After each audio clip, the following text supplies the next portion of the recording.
Գործադիրը Վայոց ձորում մթերողներին 143 միլիոն դրամ սուբսիդիա կհատկացնի արենի եւ ոսկեհատ տեսակների խաղող մթերելու դեպքում։ Այս տարվա հոկտեմբերի 1-ից առնվազն 700 տոննա եւ ավելի քանակությունը նվազագույնը 220 դրամով մթերելու դեպքում 1 կիլոգրամի համար սուբսիդավորումը կկազմի 70 դրամ։ Կառավարությունը 3 միլիարդ դրամ դոտացիա էլ կհատկացնի Երևանի քաղաքապետարանին 45 տրոլեյբուսների ձեռքբերման նպատակով։ Հիմնավորման մեջ նշվում է, որ Երևան քաղաքի բյուջեում կա է որոշակի թերհավաքագրում, հատկապես հանրային տրանսպորտի ուղևորների վճարման մասով։ 2025-ի բյուջեով տրանսպորտի ուղևորների եկամտից ստացված միջոցները նախատեսվել էր 21 միլիարդ 304 միլիոն դրամ, սակայն սպասվում է 5.5 միլիարդ դրամի թերհավաքագրում։ Հայաստանը կրկին վարկ է վերցնում միջազգային կառույցներից։ Վերակառուցման եւ զարգացման միջազգային բանկը Հայաստանին 96.5 միլիոն եվրո վարկ կտրամադրի զբոսաշրջության եւ մարզային ենթակառուցվածքների զարգացման ծրագիրն իրականացնելու համար։ Ծրագրի ընդհանուր արժեքը 120 միլիոն 500 հազար եվրո է, որից 96.5 միլիոն եվրոն վարկային միջոցներ են, իսկ 24 միլիոն 100 հազար եվրոն կառավարության համաֆինանսավորումը։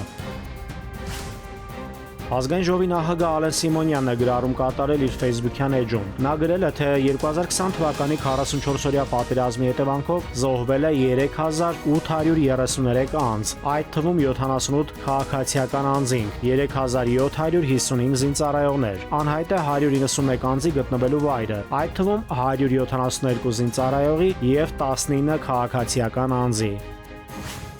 Սրբազան պայքարի գործով անցնող միակ կնոջ Լիդիա Մանթաշյանի կալանքը վերացվեց։ Առաջին ատյանի ընդհանուր իրավասության դատարանը դատավոր Կարեն Ֆարխոյանի նախագահությամբ բավարարեց պաշտպանների միջնորդությունը։ Լիդիա Մանթաշյանի նկատմամբ կկիրառվի համակցված խափանման միջոց, վարչական հսկողություն եւ 2 միլիոն 500 հազար դրամ գրավ։ Հիշեցնեմ, դատարանը նախորդ նիստին նոյեմբերի 20-ին որոշել էր Լիդիայի կալանքը երկարաձգել եւս 3 ամսով։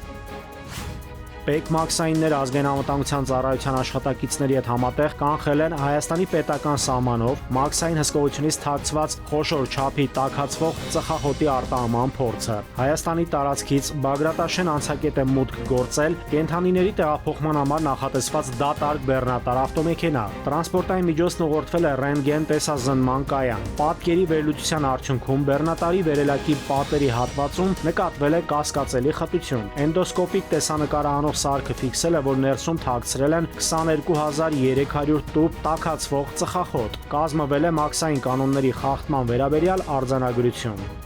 Նաիրի Մուրադյան, ժամը լրատվական։